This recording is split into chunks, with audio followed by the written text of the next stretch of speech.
Hello, I'm Tyler, and we're here with another Lowtown compatibility video. Previously, we've shown you how the Lowtown offering pairs with our previous city builder system, and now we want to show you how it kind of mixes with some of our other biomes and how you can really use these pieces to enhance what's already there.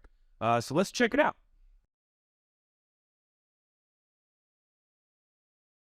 First up, what we have here is we have our Lowtown mixed in with our swamp collection. One of the interesting things about the exterior wilderness stuff is that it is also a true 1-inch scale, just like the cities is. So what you get a lot of this is like you can build in line, you can build on top, and things blend really well. So that's kind of what we're going to show off a little bit here today, as well as how certain systems like paired pegs have transferred from what we brought in wildlands and how they are applied within the biscuit pegs. So right here we have our first kind of building that as you can see, all these swamp banks have built out to this really nice sort of ledge or island here that this can just sit directly on top of and actually get this nice exterior bank on it as at the same time. Interesting note too, once we lift the roof off of here, we actually put our moss hangers that were distributed out in the wilderness on top of the walls. That's actually one of the original conceits of the design, was we wanted it to fit over the wall. So if you haven't already, you can put this over dungeon walls, you can put those over these city walls. Caverns is a little bit trickier, but like you can utilize this stuff to really give nice pops of color. And in that regard, that's kind of what the beauty of what this ivy is doing, right? It's giving that semi-illusion of the overgrowth on this object, kind of wrapping around the building as well, giving it that nice rustic feel. And that's kind of the other thing with the rustic wood from Lowtown, is it blends really well with any of our exterior wilderness pieces. It already has that kind of lived-in look in general. The same thing with the scaffolding, as we're kind of like cross the water over here and come to the first scaffolding we have. We put the pilings here in the low position because that's the other thing with the pilings. They have the low and the high position. So what's nice about that is it lines up directly with our Titan's Tooth top. And this is actually utilizing the paired pegs directly within the biscuit hole of the scaffolding. So that's, again, the whole point of the biscuit is it has two different methods of connection. And so that's kind of like this really awesome way of getting back up here, adding this connectivity to the entirety of the build. And so we can cross this bridge, the new bridge from Lowtown, and it just kind of seamlessly works within all that environment. It's already got that kind of green aesthetic onto it, kind of like mossy stuff. So as we come over to this side over the Cascade Rock, we come to this separate island where all of this house has been built in line with the swamp banks. Again, because they're both in this true 1-inch scale, this works a lot easier with these pieces than you would find with maybe mixing your dungeons and wilderness. So as you wrap around here, right, it wraps really nicely around these city builder basics as a base level. And then that kind of gives us a nice grounding to put on the bay window with its adjoining roof. And we've got our balcony on the opposite side. That's a nice just kind of contained pack right there. This is a Toby special for sure, using these 2x2 floors as not only an additional kind of balcony, but even a way just to kind of cap off your basic builder pieces or any city builder floor. Really, you can do this trick even with a 4x4 if you kind of align it right. It's just a nice way to give an additional use of those floors if you don't want to have to use them inside your building. It's a really convenient way to do that without having to also have one of these bigger 2x2 roofs. Nice, just different look and feel. So once we kind of come back down around, we come over here to our whole knoll floor, which is then topped by the Titan's Tooth base, which is then topped by our octagon tower extensions, which is really just neat because it kind of just creates a solo tower. And that's one of the strengths about this piece in general is it has a lot of utility even on its own. You could freestand this on the water itself, and it really blends with anything. And then as we come back down here, this platform again is utilizing the paired pegs within the whole knoll floor. And this is all kind of freestanding while also being biscuited into this floor. But you have enough pilings here with the piling footers giving it that extra leg up that you could actually have this stand independently of this building if you absolutely needed to. But yet again, we're building this directly on the water terrain tray right here, kind of giving that effect of who knows if there's pilings under it or whatever. But again, this kind of nice overgrowth, and we're putting the moss right on the pilings as well, or on our LED lamp posts, just kind of gives it a really cohesive feel, making things feel intentional, right? Everything is built for a purpose, and then it's lived here for a long time. Well, that wraps up our Lowtown with swamp compatibility. Let's go ahead and move on to our next biome.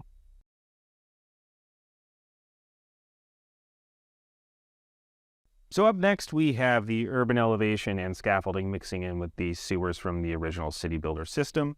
The neat part about the sewers is that they are additionally also in the true 1-inch scale. So you can do a lot of, like you're seeing all the way through here, inline building, everything is matching up pretty evenly. And the nice part about sewers on top of that is if you were trying to find a way to blend colors and make sure that everything's kind of in the same palettes, these pieces also blend really well for that kind of a thing. So what we kind of find here is that also the actual nature of the sculpts, right? The stonework is very, very similar. You get a lot of the same kind of texturings, and even the sluices within these half arches blend really nicely with the stonework here and the sluices.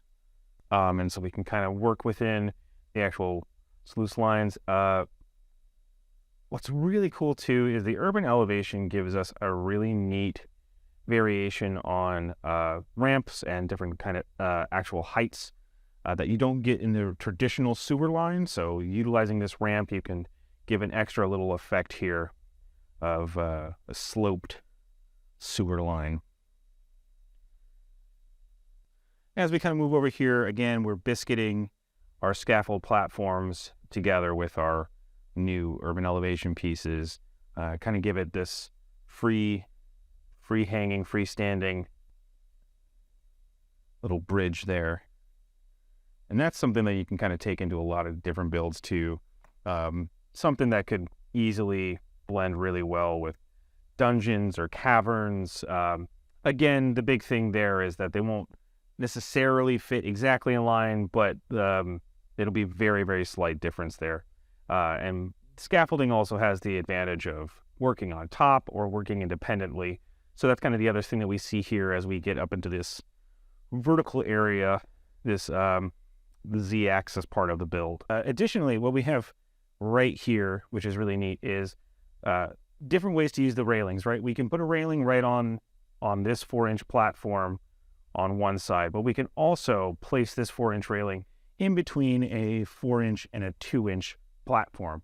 The way the biscuit holes work and how those things can align, you can actually shift them and create a nice full picture there. This scaffolding is also freeform, freestanding. It can move if it needs to, but what we have here is these sewer pieces then stacked on top of that as the half arches biscuited together. Again, just pulling it up that extra height. And it's actually just perfect for putting pilings on footers. As we wrap around here, we've got these narrows on the back. I know they're a little harder to see, but just kind of placing even things on top of the sewer walls gives it a lot more versatility.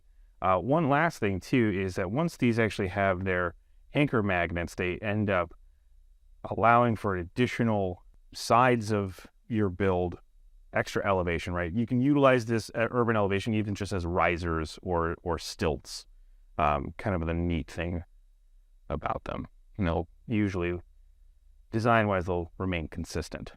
Now, the cool part about this, again, is that the sewers are in a true 1-inch scale, so everything builds in line. But if you really want to take that to the next level, you can take your scaffolding and put that in with your dungeons or your caverns, and it will still blend really well, and you can do a lot of the same effect with any of the other elevation pieces found in those biomes.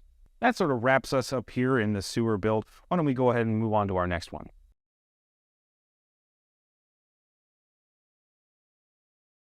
And finally, what we have here is our mountain compatibility with Lowtown.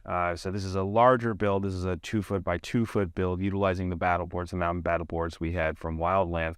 But the key to this build really is encompassing the idea of kind of a narrative around finding this new material, finding this new mineral, and setting up everything kind of as quickly as possible with whatever materials are on hand, as well as trying to work within the actual mountain structure itself with everything that you're utilizing. So we're going to start down right over here. What we have is a couple of dressing pieces, a nice little market stall, and the shingles, and just a couple of loose pilings if you want to just end up using your pilings like logs or whatever, and some carts and like the nice barricade, giving a nice little bit of character. And then we bleed into our freestanding walls, our freestanding wood walls.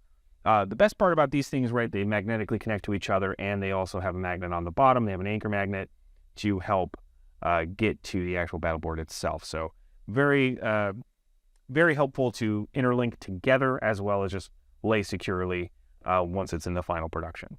Then we come right into here to this nice fortified fieldstone tower. Now, the cool thing about this is that if you were to utilize the new remastered fieldstone floors and corner posts, you could also add some facades. You could add ivy. You could add, one of those wooden corner corbels, and then additionally on the biscuits, you could put, a little gargoyle or something, or a hanging sign, or whatever you would like. So what we're going to do is we're going to open this up real quick. Just move these crenellations here. And then we see this double door leads right into this area over here. We've got, again, nice little wheelbarrows, kind of things making it look like really lived in and something that is kind of in the first stages of its production. And we come over here to this, utilizing the ramps once again to kind of help us get up into escarpment height, just kind of ending up utilizing this really even ramp system. So, you don't want your wheelbarrows to go downstairs. As we run up this direction, we also have another additional staircase right over here. Just kind of multiple points of entry, multiple points of interest in each layer of the build itself. And then when we come up here, we actually get the actual full Wyverstone, the rare mineral within the Dwarven Forge collection. It is scattered throughout with all of our different kinds of platforms and freestanding scatter versions of it. And what's neat is all of this scaffolding can fit, again, within the paired pegs of certain pieces, like this end cap escarpment has that. So you can just attach that right on there and it's very secure, or this bridge being between these two Wyverstone platforms. But even this piece right here is just a freestanding, free form right on top of that. So it's kind of the neat part of everything, makes it feel very lived in. So we can kind of utilize this as a way to get around and utilize all these materials, this hoist with this pole accessory, if you want to get materials from different angles. That's kind of the nice part about when you have verticality in your build, is that you can do a lot more interesting things with things like this pole accessory. And we come back over the bridge, we can come down to this side on this end cap escarpment, walk back around, come through the concave escarpment over to these platforms on this side. And what's interesting to me about these ones is that these pilings here are really more used as kind of like a decoration. They're not necessary towards its actual stability, because as this is pegged into that, it can really just hang off to the side, and as long as you have something else to hold it up on this end, it's doing a lot of that cantilevering right there. But what's really cool is, I don't know if we've showed this off yet, but this piling has pole accessory holes on the top and the bottom, and the thing with the platforms is they also have the pole accessory holes on the bottom. Now, more times than not, when you're using those platforms, what you're doing is you're utilizing them on the top of a roof. So you can use this piling in this way as an additional way to, if you can't, if you don't want to use a piling footer, right, what we see right here on this one, and you want to just put it directly on the floor, you can do that. It's kind of one of the neat things. And then as we continue down, same motif, utilizing the paired pegs within the biscuit. We got our two different of the three stair sizes right down here into the front. And we actually have one more surprise to show you, because if we can pick this up real quick, we actually see that this cave mouth leads somewhere. And why don't we go ahead and lift off this platform and show you what's inside. So as we can see here, we've got a nice little barracks set up for the miners themselves, utilizing the city builder wood system.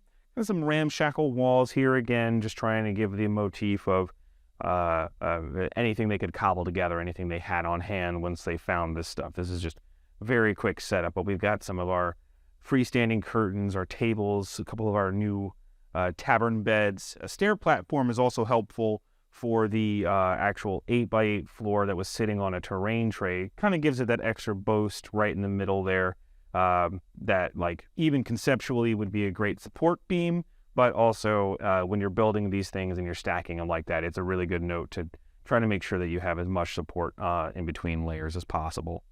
And right up here in the front, we also have this original plug from the Aranthor from KS4 sitting within the cutout escarpment. The fieldstone floor is actually built right in line with that. It's one of the other best parts about this cutout escarpment. Any of our 4x4 floors goes right in line with that escarpment. So we wanted to keep it open, kind of an open air concept here. But there you are. That is the barracks. Thanks so much for watching. I hope this was educational and gave you a better understanding of the breadth of compatibility that Lowtown has with any of your other builds. If you'd like more information on Lowtown, you can go ahead and check the links in the description below. If you weren't able to join us in our campaign, our Pledge Manager opens on May 2nd, and we are actually accepting late pledges. I'll see you in the archives.